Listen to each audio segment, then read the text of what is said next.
Baik, bismillahirrahmanirrahim. Assalamualaikum warahmatullahi wabarakatuh. Jadi, perkenalkan nama saya Zulfari Ilham dengan NPM 073523111062. Jadi di sini saya buatkan video presentasi karena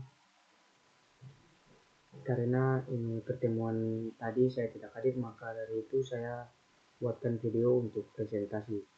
Tugasnya yaitu ambil PowerPoint atau PPT di grup tersebut dan pilih salah satu dan presentasi tugas tersebut.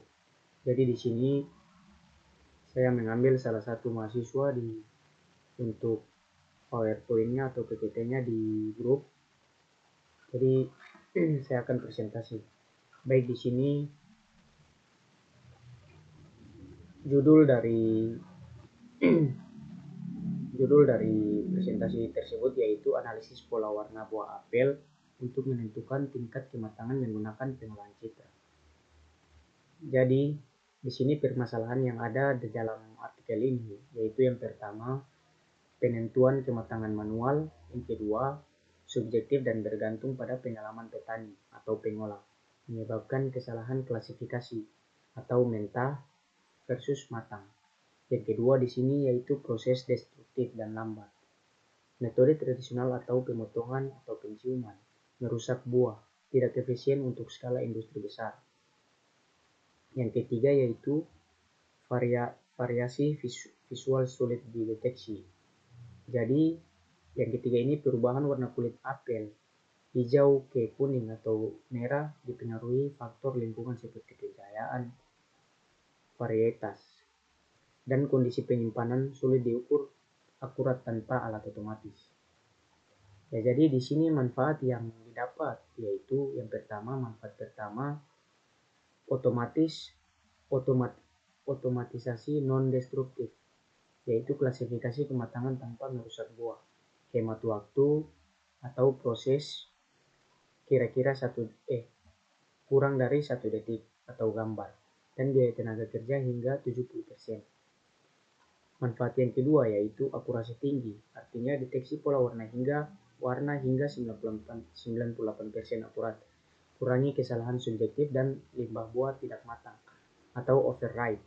Manfaat yang ketiga yaitu efisiensi industri, yaitu dukung sorting otomatis di pabrik atau pengolahan pangan, tingkatkan kualitas produk dan nilai ekonomi, naik 20-30% melalui grading tepat. Manfaat yang keempat yaitu efisiensi industri, yaitu dukung sortir otomatis di pabrik atau pengolahan pangan, tingkatkan kualitas produk dan nilai ekonomi, naik sampai 20-30% melalui grading tepat. Ya baik, di dalam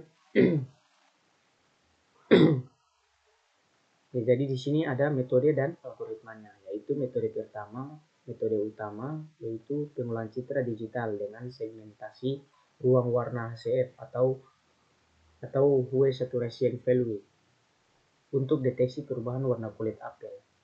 Yang kedua yaitu ekstraksi fitur. Yang pertama yaitu warna, histogram dan rata-rata.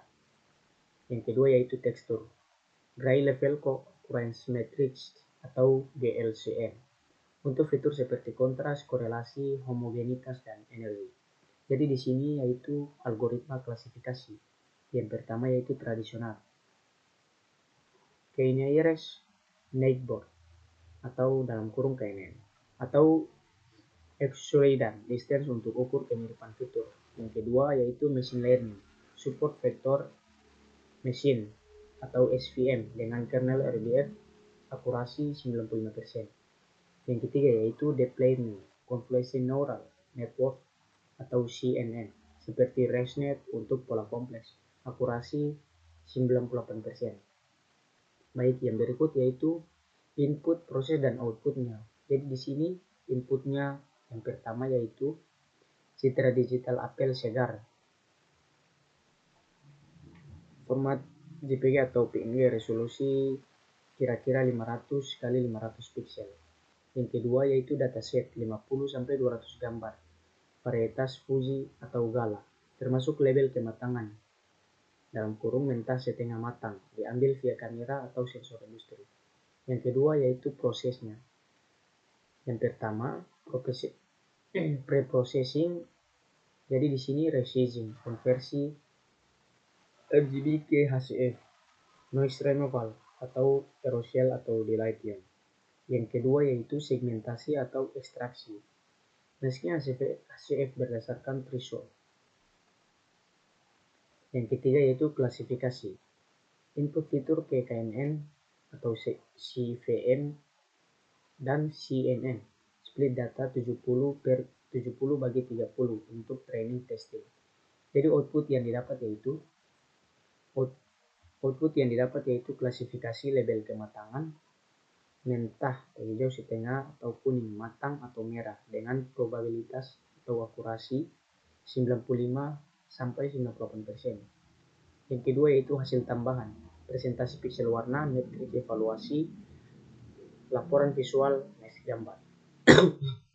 Baik, di sini untuk kesimpulannya yaitu pengolahan citra menggunakan kombinasi HCF, GLCM, dan machine learning terbukti efektif dalam menentukan tingkat kematangan apel secara non-destruktif.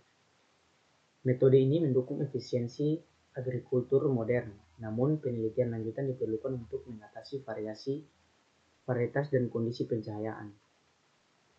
Nah, baik, mungkin itu saja yang bisa saya presentasikan di PowerPoint pada malam ini. Mungkin kurang dan lebihnya saya mohon maaf. Wabillahi taufiq wal hidayah. Wassalamualaikum warahmatullahi wabarakatuh.